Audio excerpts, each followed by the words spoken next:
Welcome. I'm Debbie Rosas, and you're listening to Get In. This is all about conversation with brilliant and today brilliant minds.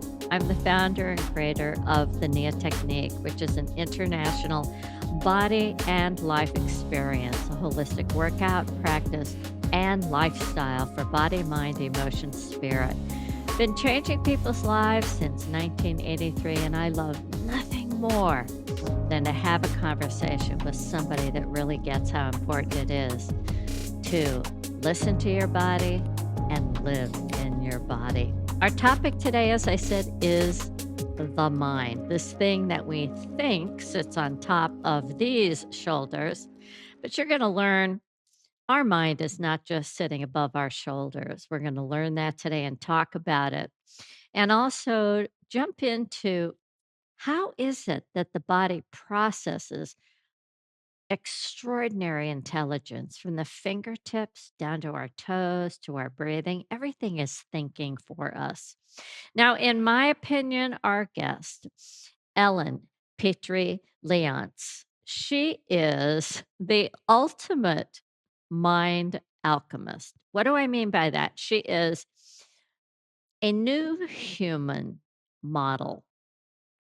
She models the ideal for how thinking can be perceived, how it can be viewed. She's also somebody that understands how a personality and behavior can be changed through certain body and life practices that can transform and create a healthier body and life. She does this with people individually. And if you've listened to her TED Talk, you'll see how she transforms a whole audience. Now, Ellen understands the brain and the mind. And before we begin, I'm going to read something from another one of my favorite books. Diane Ackerman is one of my favorite authors. She writes with a touchy feely kind of voice. She says, so go ahead, close your eyes and listen to this. Imagine the brain, the shiny mound of a being, that mouse gray parliament of cells, that dream factory, that petite tyrant inside a ball of bone, that huddle of neurons calling all the plays, that little everywhere, that fickle pleasure dome, that wrinkled wardrobe of selves stuffed into the skull like too many clothes into a gym bag, the neocortex, ridges, valleys, folds, a brain that keeps remodeling itself through space that is tight. Boy, and I could tell you, having done dissection, that space is tight. Let me tell you a little bit about Ellen and how she has used her own brain in this life. She's a celebrated Silicon Valley innovator, Stanford University instructor, best-selling author, and transformational coach that she's catalyzed positive change across her career of thinking. At Apple, Google, in her work as an entrepreneur, she cultivated breakthrough ways of elevating business success. Who doesn't want that? Through people centric strategies and operations for over 40 years. An award winning technology leader, professional life coach, former C level executive keynote speaker, she grounds her work in a beautiful, deep understanding of neuroscience, a topic she explores in her own podcast, the Brain and Beyond podcast. She blends creativity, science, movement, hope for the future, certain kinds of, I think they're called psychedelic medications that she's pro for, and I am too, anything that works. She's also really good at blending the past with the wisdom of now. She's committed to elevating the power of enlightened living as a path to restoring balance. And here's the word I love. Don't we need it? Hope in the world. I'm going to ask you to close your eyes one more time before we begin. And I want you to imagine living in a permanent state of inspiration, Mm, living the best miracle of all, a life where your soul and the spark of divine consciousness, the universe, and your life force energy, and the power of the divine are at work together through you. Feel this truth in your mind, body, and heart. Imagine living in a sacred ocean of whole body being knowledge, living as your own mind alchemist, knowing that you can think with your whole body and you have the skill to sense life's currents without hesitation. And also, you've got the skill to adapt to mm, the undertow and the crash of the waves against ordinary thinking into extraordinary thinking.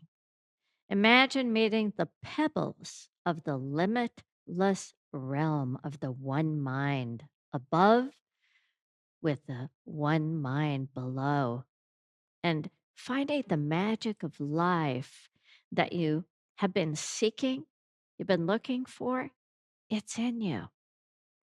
That ocean is in your body, and the waves of this moment of your life, they meet. It's all about being present and getting a little body knowledge. mm, When I'm in the presence of Ellen, I feel what author Gary Zukov said in his book, The Dancing Wulu Masters. A master teaches essence. Ellen mm. teaches essence. When essence is perceived, the teacher teaches what is necessary to expand our perception and our understanding. The Wooler master does not speak of gravity until the student stands in wonder at the flower petal falling to the ground. He does not speak of laws until the student of his says, and I'm going to say, she does not speak of laws until the student of hers says, how strange. I dropped 2 stones simultaneously, one heavy, one light, and they both reached the earth at the same moment. She does not speak of mathematics until the student says there must be a way to express this more simply. In this way, the Wulu master dances with his student. The Wulu master always begins at the center, as the heart is the heart of the matter. Ellen, welcome. I am so thrilled to have this opportunity for you to dance with us and share your thinking. Debbie, thank you. And one thing I know I'm going to do when I listen to the podcast is when I hear you speak about that birthright we have of really being sort of that ocean and that flow, all of those things, I'm going to press pause. I'm going to press rewind and I'm going to listen to that again because you've described the essence of the alchemy we all have within us. And I often say to people, Debbie, and you've heard me say this, we are so much more than we've been told. And for everyone who is listening, I encourage you to go back and rewind and listen to Debbie say that part about who we really are and all that is within us, and then go back and listen again even more deeply, because that is truth that you spoke right there, Debbie. I love your reminder of the importance of repetition. You know, when we're learning to create new behaviors, we're learning to break habits. We Mhm. want to be able to do something different. Mhm. Practice requires repetition. And, Uh, what is it about our brain that when we hear oh, something the first time, we only pick up a certain something? We hear it again and we go, I didn't hear that. It's kind of like when my sister and I describe an experience and I go, were you with the same parents? isn't it something? So there are two things that come up as you said that, because you also mentioned habits. Remember, the brain, which is different from the mind, we already spoke about it. What I'm talking about here is not the brain that is the entire body. That's a much more intelligent system. But the brain that travels, that little petite tyrant that you spoke of, it's 3-pound marvel that's compressed within the cranium. That is a very interesting organ. We have several organs in our body and they each have a specific role. This is the organ of keeping you alive. That's what the job of this organ is. And it is a petite tyrant because, in service of keeping you alive, it will try to convince you that you are its tool rather than it being your tool. Mm. It is when the mind takes over that we can convert, and we'll talk more about the mind in this conversation, but we can convert this to our tool. Let's talk about habits. I told you a moment ago that the brain is the organ that keeps you alive. It's evidence of what keeps you alive is that you are here right now. And so it tells itself that everything you've already done in the past is absolutely perfect. And it doesn't care if you liked it or not, if it was the way you wanted to live or not. All it cares about is it did its job because you're here. And it's going to try to get you through its shortcuts and efficiencies. It's going to try to get you to keep repeating everything you've already done. Now, that explains why new behaviors are difficult to adopt or can be difficult to adopt. But Debbie, you hit on it with repetition. So the way that I like to talk about it is with a structure I call mindsets, skill sets, and brain sets. The brain is highly plastic. We've all heard of neuroplasticity. It is a lifelong gift of the brain's ability to regenerate and update its maps. When we have a mindset, we are setting an intention in the prefrontal cortex, which is the newest and most human part of the brain. If I brought my gorilla or monkey cousin over here and put my arm around her and we both turned to show you our profiles, you would see that her head shape was very different than mine. Mm. Right here, if we hug it, it looks like this. We have this organ that is about intentionality. It's about, on the other hand, thinking, and it's about receiving new information and kind of vetting and testing it before it decides to chemically and electrically update, add it to the existing maps. That's a whole conversation unto itself, but there you have it simply. You are right. The first time we hear something, it's not all that important to the brain because it's just a spark of an idea that may or may not serve what it takes to keep us alive. The brain will only ingrain it upon repetition, and then it'll start to take the new and novel information from the place where new and novel information is first processed and vetted, and then decide if it's worthy of updating across other parts of the brain, emotional systems, cognitive systems, perceptual systems, everything like that. So when we have a mindset, we have an intention. It is only with a skill set of practice and repetition. And we all know this from the Nia dance floor, right? We might see a new move or a new combination one time. We don't really have it ingrained until we've done it a few times. And then Right. the brain goes, okay, yeah, this is worth saving. I'll make it easy to access. This is how we move from mindset to practices or skill sets, repetitions that change our brain set. You know, the you bring up a really interesting polarity for me. On one side, you say that the brain likes to get us to repeat something, to go back to the habit. Mhm. And yet we've been told to grow our brain and keep our brain healthy. We need to feed it with new, novel, and fascinating experiences. Does Mhm. our brain get aggravated when we're constantly putting something new in, or does it get excited? Yes. It's one of those things, isn't it? Yeah. I think it depends, and a lot of it depends on mindset. We hear a lot about this with growth mindset, a really beautiful practice that was developed. I'm just having a moment right now. I'm not remembering her name, but at Stanford University, Carol Dweck, Dr. Carol Dweck. And she spoke about people who were resistant to change Uh-huh. versus people who had that, the magic word there is yet. I don't know how to do that yet. Right? So the brain has both modalities. It's going to protect the new and, great thing you brought up. The brain might protect us from newness by making it harder to encode because that organ of survival is a cheapskate, right? It doesn't want to unduly expend that all important energy that the body has because Right. we might need to fight off a saber-toothed tiger at some point. You know? One might jump behind you, right through that window behind you, Debbie, right now. Biologically, that's what the brain believes. However, then there's the mind. And what is the mind? And this is the perfect conversation for saying, in Buddhist teaching, the mind is considered an organ of sense, right? Just like Right. eyes, our ears, our mouth, this skin is all these things. I believe the mind is made up of two things. One, our biological configuration that senses things from the lived environment beyond what we acknowledge as a brain function. And by the way, all of us have had experiences in our life that probably could not be explained or validated through the evidence of the brain. Doesn't mean we haven't had them, right? Intuition, sometimes information we can't explain the source of, things like that. So the mind is biological, and I believe, no evidence, I believe spiritual as well. I believe we all are a unit of consciousness having a human experience, and something in that consciousness combined with the biology of the body intelligence through the central nervous system, through various components of our sensing that we don't understand yet, and then through the brain. The brain might say, stay stuck, you're alive. The spirit, the mind, the body is like, but wait, there's even more. And that is that magic word, yet. Yeah, and then even more, that we're part of this grand design.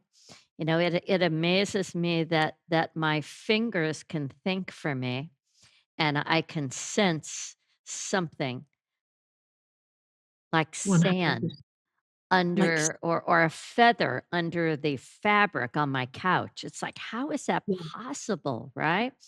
And yeah. this grand Even your design. fingerprints, Pardon?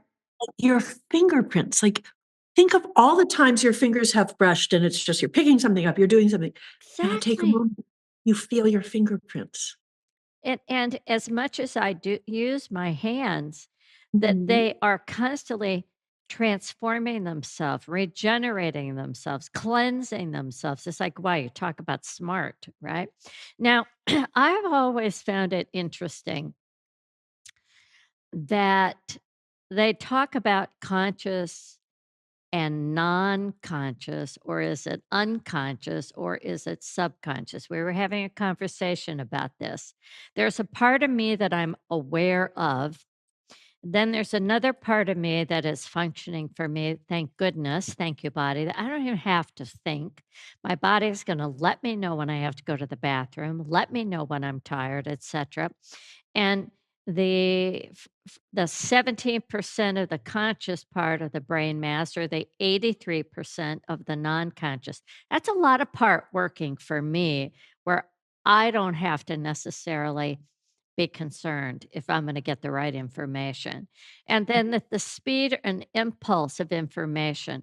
This blows my mind. 120 to 140 miles per hour conscious mind, over 100,000 miles per hour non-conscious. The processing capacity, 2,000 bits per second in my conscious, 400 billion bits per second in my non-conscious. What's happening here? Mhm. What is that gift that we have, that alchemy inside, that thinker? Who's thinking?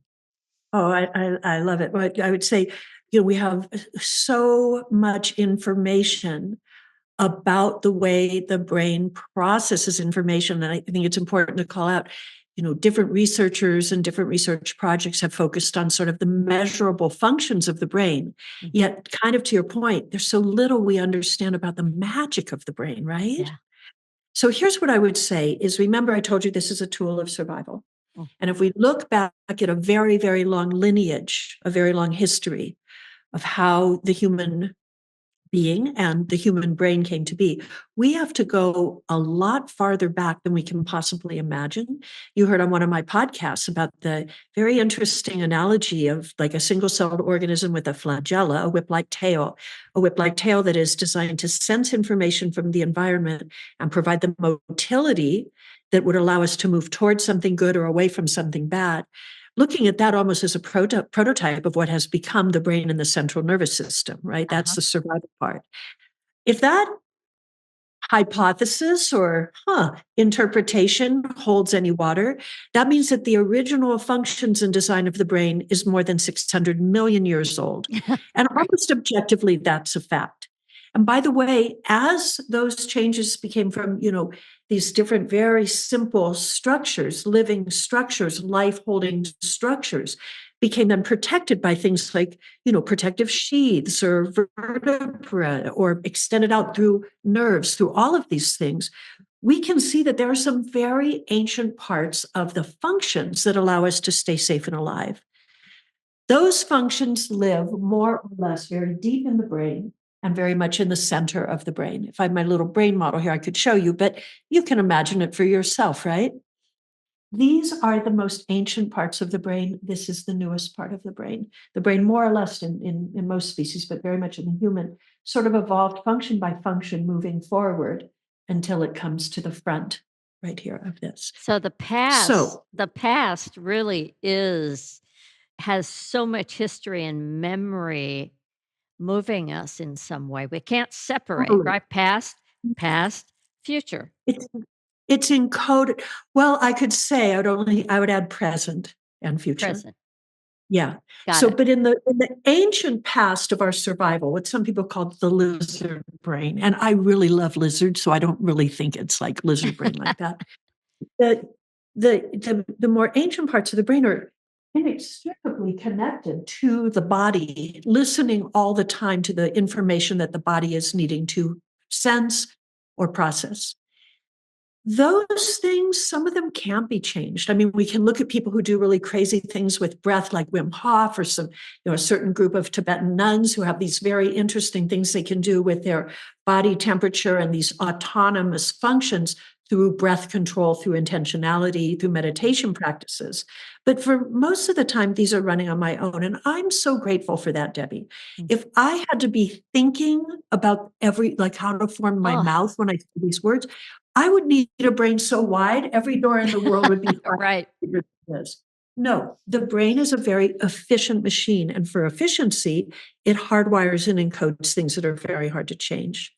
Now, when we get into intentionality, then we move into this unique technology of the prefrontal cortex and some of the associated emotional areas. And then also, I think we move into the spirit, which is, what does the spirit want Yeah. that's larger, or what does the mind want that's larger as a brain function? In a simple phrase, so many people would agree with this. It's really beautiful to reach a point in your life where your relationship with this phrase changes. But there were many years, many decades in my life where I always felt like, come on, I was meant for more than this, the call of the heroic journey. Yeah. Is that a brain function? Maybe. Is that a spirit function? Is that a body function? Is that something beyond the brain, more of the mind? My experience is yes. Yeah. Brings me face to face with something that I love that the brain allows me to do, to dream. And, I've gone through periods in my life where I would say I'm unaware that I was dreaming. And maybe I'm Mhm, always dreaming. And mhm, I would say this past year, my dreams have been so vivid that I really feel that I'm actually living another reality. And I've mhm. always told I remember telling my mom this. I said, "You know, mom, when you go to sleep, what happens is you go offline and somebody takes you and your spirit and your energy, and they use it because they're online. And so all these dreams I'm having, somebody's actually doing that with my life force energy." And she'd look at me, and I still feel that way. So in my dreams lately, I'm going, wow, somebody's actually doing that. Wow, somebody's actually doing that. Well, if I'll tell you, Debbie, if we were to bring, he's no longer on this plane, at least not in this iteration, but Stephen Hawking to the room, you Oh, and he yeah. would then enter into a fascinating conversation, because what he would have said is that there are innumerable, not infinite, his word was innumerable, expressions of you in your life, and only the one that you're experiencing is just the one that you're witnessing. And people would say things to him like, wait a minute, like guys would pop up in the audience, goes, does that mean in one of my other lives I'm married to Elizabeth Hurley? And he said, probably in many of your Like you're married to her, and in some of them you might be who knows what, but in some of them you're getting along, and some of them you're not. Maybe what you have tapped into with that gorgeous intuition of yours is maybe you're just sort of traveling for a moment in one of those parallel expressions of you. Yeah, it feels like it. Um, Mhm. change being the one constant. Mhm.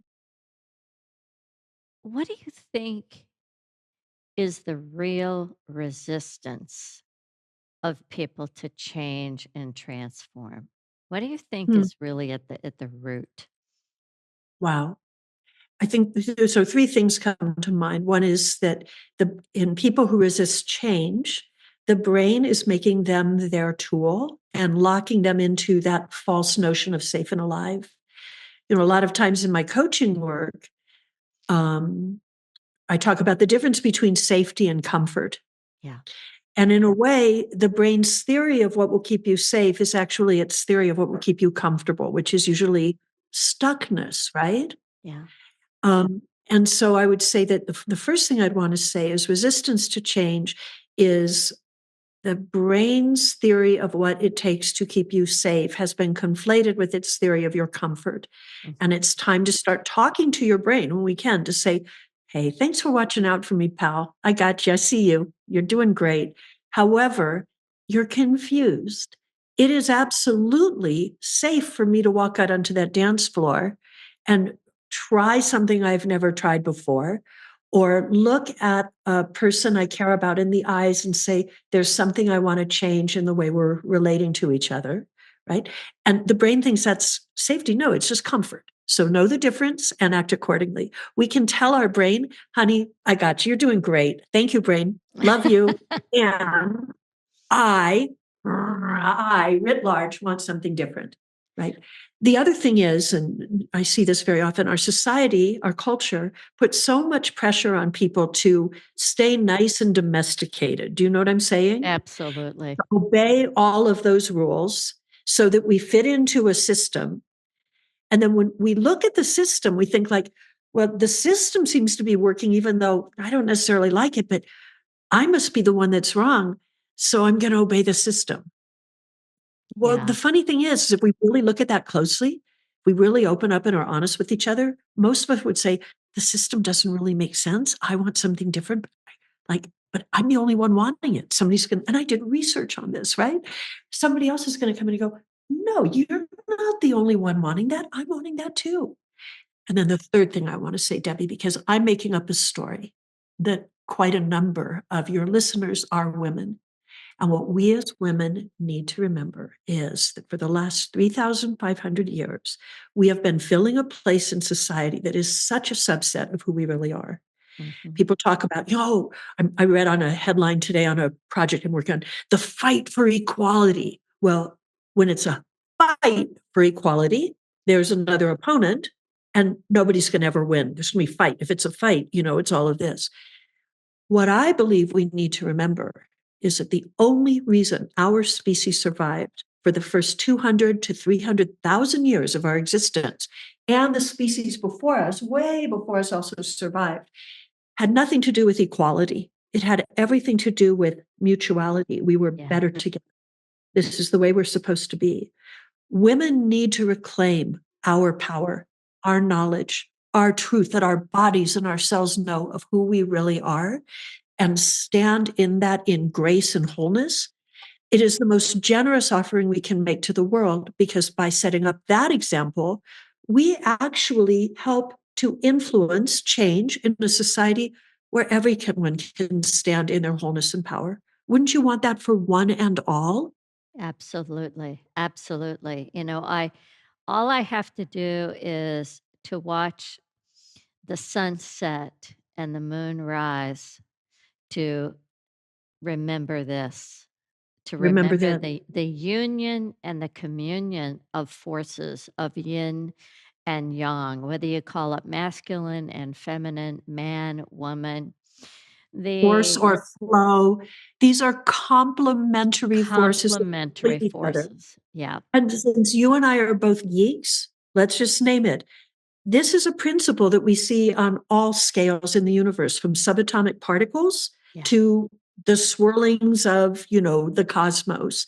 And every long surviving human society, and by long surviving, I mean more than 10,000 years, which not looking real good for us right now, all of them knew this and lived with it. It was a non-duality with the flow of natural systems. There was gender mutuality. We are better together. Mhm. And there's one other thing that you brought up. Oh, there's so many things that you brought up, but yeah. Oh, every origin story talks about usually Mother Earth, Father Sun, Mother Mhm. Cosmos, all of this. That it is only through the functional, equal, mutual, and co-creative forces of Co-creative linear forces. energy and contextual energy that anything in the universe could have ever existed. Yeah. And, we live in such an interesting time of, the principle of mentalism, one Mhm. mind, one thing. In alchemy, that's one of the principles guided by the app, the power of thought and thinking as a natural resource given to us. And we live in a time where creativity, we're able to think and creatively define ourselves, for example, who we are as male or female, regardless of biology. I think it's great to have the the space to be able to evolve oneself and express oneself so one feels at home in their body, at home with who they are. And I would also say, let's make room for those who do want to call themselves a woman, that do not Mhm. have a problem saying, Father Sky, Mother Earth. What do you feel about the way language is being attacked in a sense? Oh, I don't know that I can answer the language being attacked. I hear the word attacked and I almost feel like, what do I feel about it? I'm like, let's slow down on our attacks, whatever they might be. What Great. I would like to raise, Debbie, with this concept is this is the left hemisphere of the brain right here. This is the right. Our brains are meant to be a contiguous, you've known this from the dissections that you've done. These are places, these are parts of our body that are meant to be inextricably linked. However, there's a great phrase from neurosciences, your brain will do more of whatever it's doing right now. And I think over the very much last 350 to 400 years, and very much over the last 20 or 30 years through the rise of technology, we are using the left hemisphere of the brain. We are relying on the left hemisphere of the brain much more than we have at any other time in human history. The brain will then say, okay, I guess this is what Ellen needs to do to stay safe and alive, more of this linear left hemispheric, very functioning at the cost of the activation of the patient, contextual, big picture, Mhm. creative, incredibly powerful right. And this thing, there's this corpus callosum Yeah. is the part of the brain, as you know, that allows the interconnectivity between the two parts. Yet there's also an inhibitory function. When I turn this on, this thing dims a little and waits for its turn. I talk about this on my podcast. Guess what this thing loves, Debbie, the left hemisphere?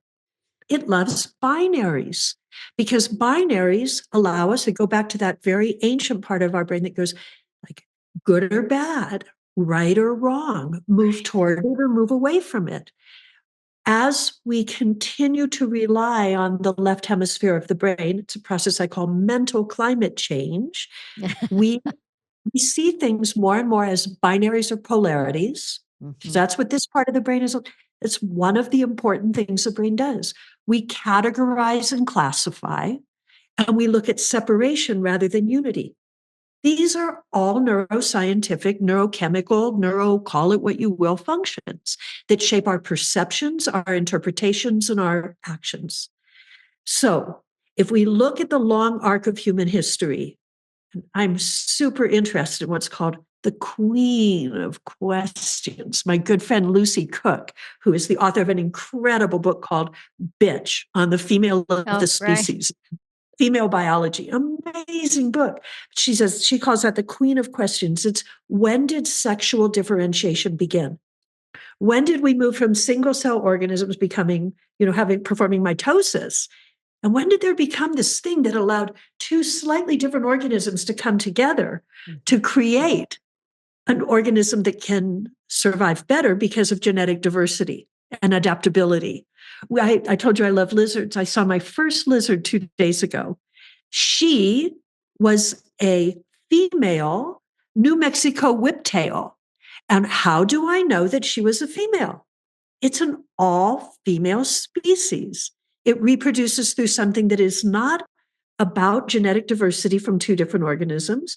It's about cloning or parthenogenesis, the same as we think Charlotte in that tank in North Carolina, Right. right, did.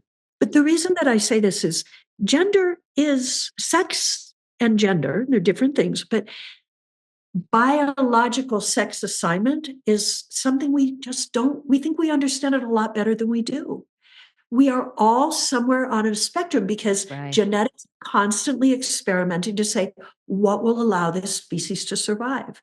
There's some data that says in certain species, having a certain cohort of non-reproductive organisms in that species favors survival because the burden of reproduction is more than the entire species. If everyone were reproducing, it would be more than they could bear. And I'm geeking out on this stuff, but I love it. Yeah. So, in coming to your question, left hemisphere loves a binary: boy, girl, right, wrong, tall, short, whatever you want to say. What is possible as a practice for slowing that mental climate change as we invite curiosity and openness and think in a more big picture way about our differences? Because when we really soften ourselves into those differences and polarities that are so epidemic in our society, we actually enter into a more balanced brain Yeah. and a more balanced way of being. Well, and, that concept of just being open to what is, being present to the now, what is now, letting go of that. But I want it to be like this, right? And, Right. the raising of the vibration, I can look at the world right now and think everything is so horrible. But I also know that on that spectrum, that positive tension of the good, the bad, right? The dark, the light, whatever you wanna call it, that both of those are necessary to raise the vibration, to evolve, to become aware of things that maybe we weren't aware of, to transform ourselves as human beings into better human beings. Does this come from witnessing war when, as a child, you only heard about it, you never saw it? Does that make it possible for us to say, I will do everything I can in my power to make sure that never happens again? I hope so. I hope so too. And I think your point about, it takes tension and discomfort to create change. And I wonder what is possible for us and what might allow us to find not only more hope, but more right action in terms of the way we show up in the world. As we look at the change around us as something that's very uncomfortable. And I'm uncomfortable with a lot of the things that we're facing. It's really, sometimes it's really hard, right? Mhm. Yet when I come back to remembering that all of this is part of something much more vast and profound than I will ever fully understand. Sometimes I feel like I'll never even understand it at all. Suddenly I feel safe. I Mhm. remember that I'm a very small part of a very large system that is, I think, beyond our comprehension. And then I can say, okay, it's a funny thing, Debbie, because you might not expect it. But when you realize how large things are and how insignificant, we Totally. are, it becomes very easy to act in alignment with values and intention in small and good ways. Yeah. And so I actually find when I'm overwhelmed, it's a really interesting invitation to remember my place in this vastness that I will never understand. And simply to say, today, the most important thing I can do is smile at a stranger, to nod in respect to someone who I cross in a grocery store line, right? Or to sometimes, and this is a wonderful thing that we get to do when we're elders, challenge a person who has not walked the same path that we have walked to say, I see you and I know you are ready for more than you think you're ready for, to encourage and raise another up.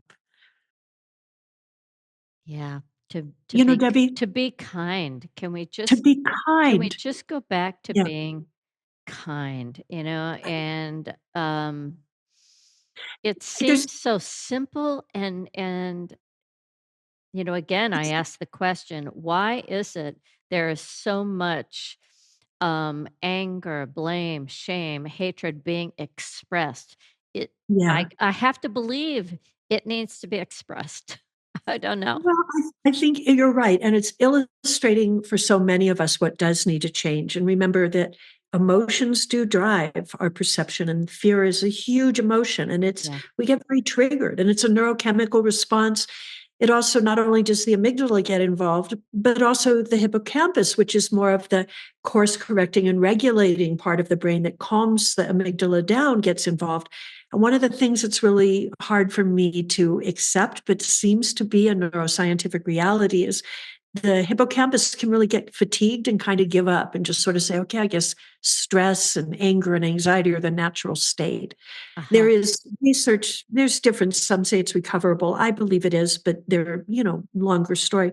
But what I want to come back to is I can get so easily hooked by all that is hard in the world, all Yes. that is hard. Mhm. And I know it doesn't serve me, but when I'm hooked in it, it doesn't, maybe it's still hard to fall asleep at night. Maybe I still am snappish with someone that I care about, something like that. Remindfulness, coming back to that presence you speak about, is an intentional and sometimes difficult process because we have to override the efficient parts of the brain to remind ourselves what we want to remember, bring back into the body. But remember, Mm. mindsets, skill sets, and brain sets. With practice, reminding ourselves, okay, this is my invitation now to this vast experience. I may not like it, and I don't need it to take me over and make me its tool. With practice, I will breathe. With practice, I will hold presence. With practice, I will move, dance, feel my body. And with time, the brain will go, okay, I guess that's what it takes to keep her safe and alive. And it will be updating its maps. Updating the maps, right? Transmutation in terms of, alchemy. How do we update our maps? Um, when we enter into a relationship with our body, and you know this, to say, okay, I'm going to have a relationship with my body. Maybe that is something that happens when someone is ill or they're faced with a threat. Or they look in the mirror one day and they just don't like what they see and they get that spark, that step closer to the sacredness of who we are as an identity versus the identity of me holding on to the mental construct. This is Debbie. Debbie looks like Mhm. this, Debbie does this, right? But to get closer to the essence of who I believe we are meant to become. Mhm. And I believe that comes with understanding the gift that we've been given, the the the design of this beautiful body, the value of understanding how each body part functions so that again I can pick up this coffee cup and go, "Oh my god, isn't it amazing? My hand knows exactly how much force to hold the cup." I mean, it's just who is that in their thinking? It just drives me crazy. Who is It's it? And could well, somebody pull the plug, like with dementia, the different kinds of oh, dementia or Alzheimer's? Is that oh. because this is the newest, part of our brain and it just doesn't have all of its stuff together yet? There's so many integrated functional parts of the brain, and when disease or injury, things like this affect different parts of the brain, sometimes there's a recovery path back, like stroke. people who've experienced strokes, like the amazing Dr. Jo Bolte Taylor. Mhm. I think 60 million people out there have seen her TED Talk and how she recovered the functions of many of the functions of her left hemisphere after a profound stroke. But what I really want to say is about going back to your question about the body, the culture very much informs our relationship with the body. I was with a friend last night who her name is Adele Getty. She's a dear friend, and she wrote a book many years ago. It's out of print now. You have to buy it used, get to find it. But she wrote a book called Goddesses, and she was Oh, I showing have that book. Mhm. oh, Yeah, amazing. She yeah, was showing me some amazing details from it last night, like little yeah. passages that I'd read but almost didn't remember. The thing is that the female body has always been seen as this sacred vessel that is capable of doing the greatest miracle of all things, which is perpetuating life, sustaining life. But in our society, we've really been conditioned to think that our relationship on our body is conditional. It's conditional of how the body looks, it's conditional of where the body is in space and time in the aging or development process. How many of us as young girls couldn't wait till we got our first bra? You know, how many of us, and we're waiting like when can I stop wearing that? At some point in our lives or whatever. But what I want to say is very much aligned with your words, Debbie, and that is all of us always have a relationship with our body. It can be a healthy or an unhealthy relationship, a conscious or an unconscious relationship. Mhm. Do we take our body for granted or do we cherish it? Do we judge our body or do we say, you know what, I would love this part of me to be different? Wouldn't that be awesome? But you know what? This is the vehicle that allows me to experience life, not only through the senses that are coming in and the things that are helping me or that are giving me information about the world, but also in the way that I'm showing up in the world and expressing who I am as an embodied person. I think, especially for women, this is a lifelong journey and practice.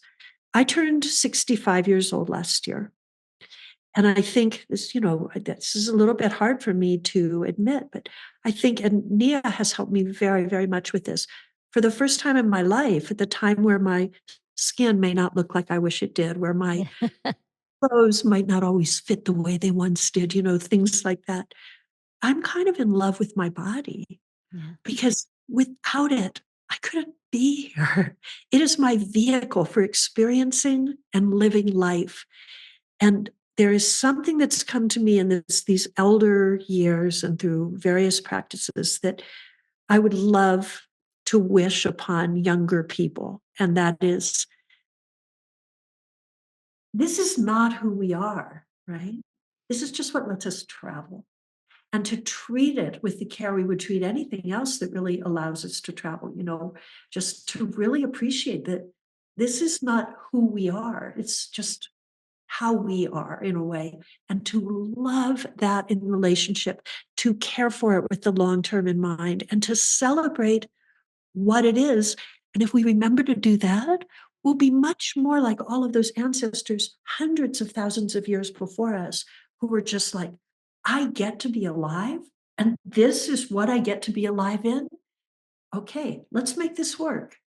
Yeah, the practice of I have the practice of saying, "Good morning, body," and then at night, "Thank you, Mhm. body." And mastery over myself, The self. Yeah. mastery over the Debbie that's in there is something that requires practice. It requires focus, intention, attention, and it really requires not just saying, "I love my body," but actually honing that as a truth Right. and to be, excited when I look at my legs and go, wow, those are 73-year-old legs. Man, they're amazing. They're looking good, Amazing. Debbie. I've seen them. They look good. But it's like it's that they work good, right? They And right. they don't, my knees don't look like they used to, but Mhm. my legs work so well. that I Great. can do what I wanna do in this body at 73, and I'm gonna do it at 100, I have no doubt, comes from that place of transforming, information that I hear outside socially or that I see or that I've been told and going, "Wait a minute, let me go into that sacred voice, that sacred relationship. What do I think? What do I think?" And the alchemy of mind right now to reclaim, as you said, for women reclaiming their power. I think it's men and women just reclaiming our mind, our ability to think and make our own choices and decisions, to understand what it means to be self-aware, to understand through sensation, what does it mean to be compassionate? What does what does it mean to feel, to want to actually reach out and do something in the world to make the world better? Watching a personal experience myself of being attacked through a podcast and having to feel that hurt and realize, wow, that was somebody's perception, somebody's experience, and know in my heart, "Oh my god," right, knowing that never in my life have I had an ill intent to hurt someone, but letting myself feel the totality of what does it mean to be human, in this world. It takes courage to not be trapped by that wound and that hurt so that my heart can stay open. It takes courage to not be trapped by a fear from the past or a trauma or a thought that was given to me by society or an attitude that I used to have that came from a lived experience or a belief that I realized, no, that was my mom's belief. That's not my belief. This is me doing my work and doing the work of living as a human being that has a mind that can think. It's messy business. And it can be honey, what I wanna do, though, is come back and say, a phrase came to mind that I believe is biblical. It says, "Love your enemies."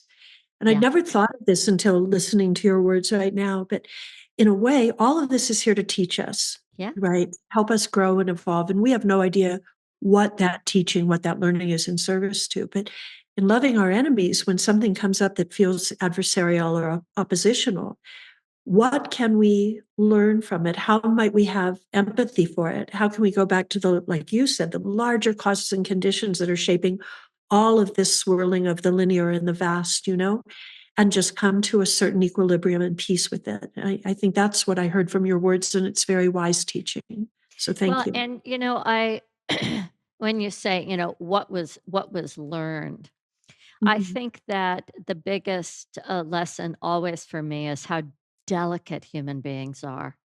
And Mm, yeah.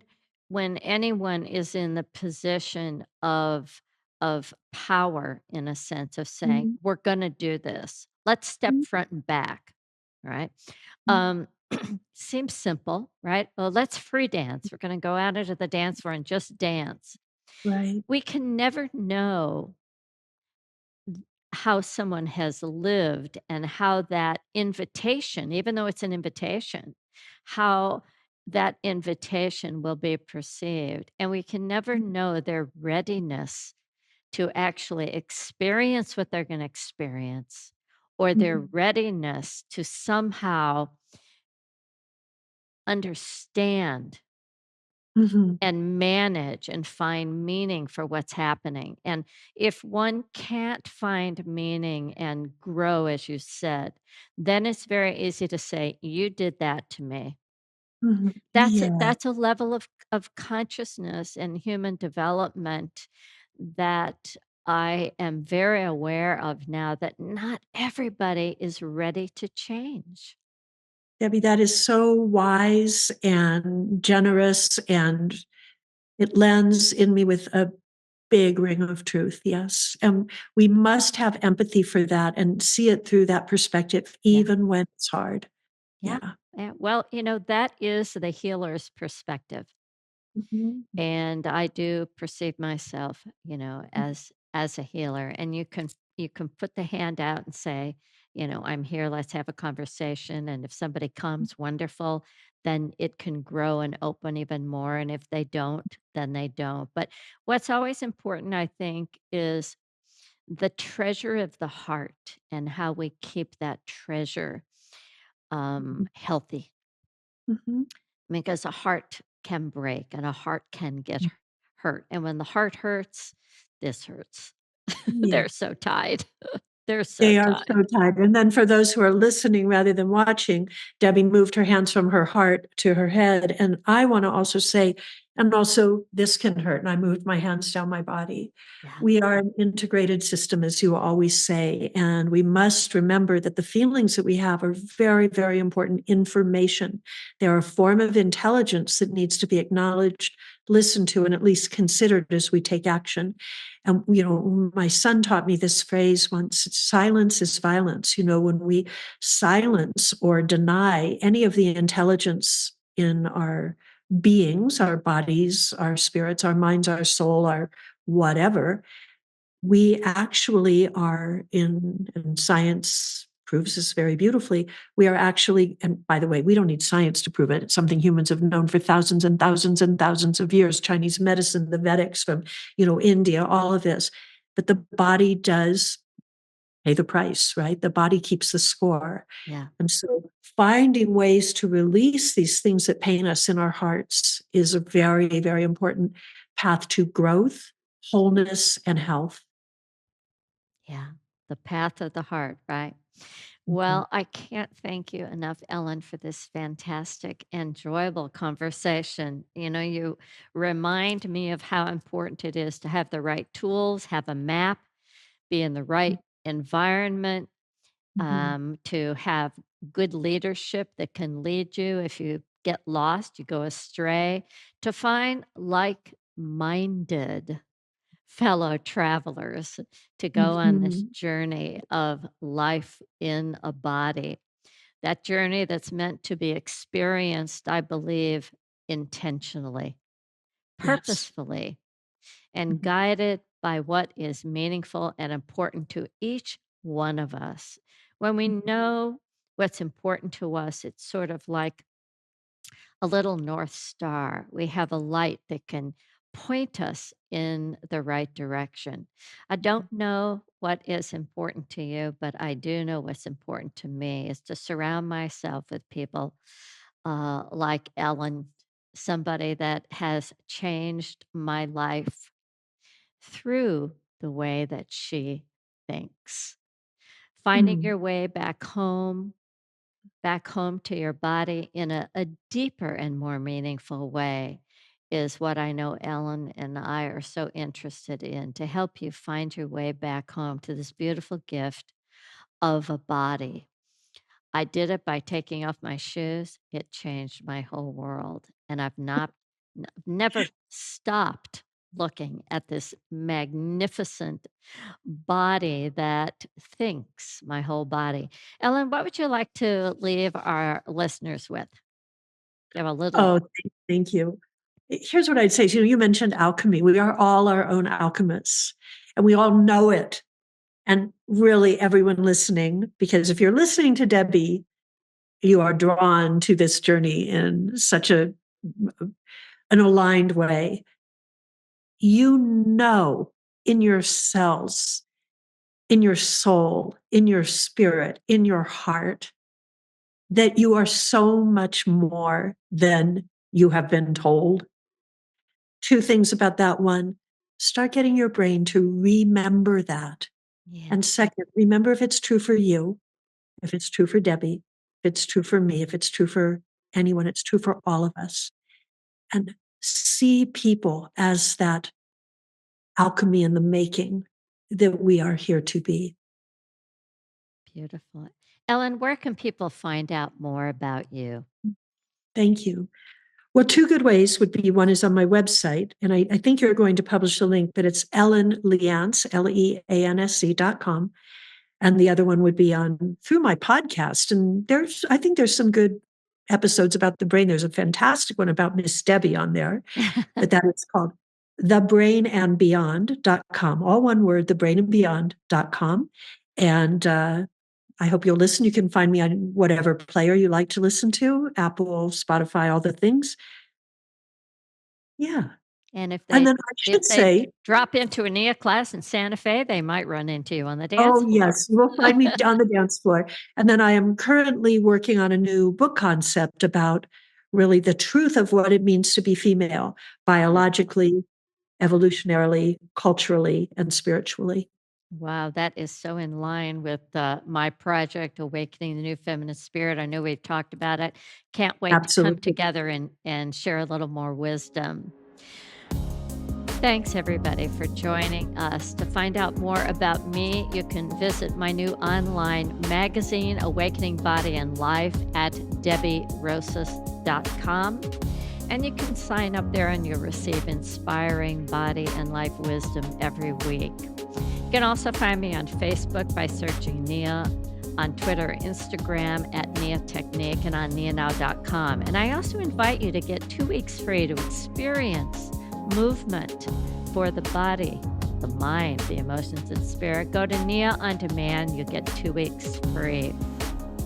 Thanks again, and don't forget, this is our time to get in and start a conversation of what does it mean to understand, to manage life in the body, and find meaning for absolutely everything we do.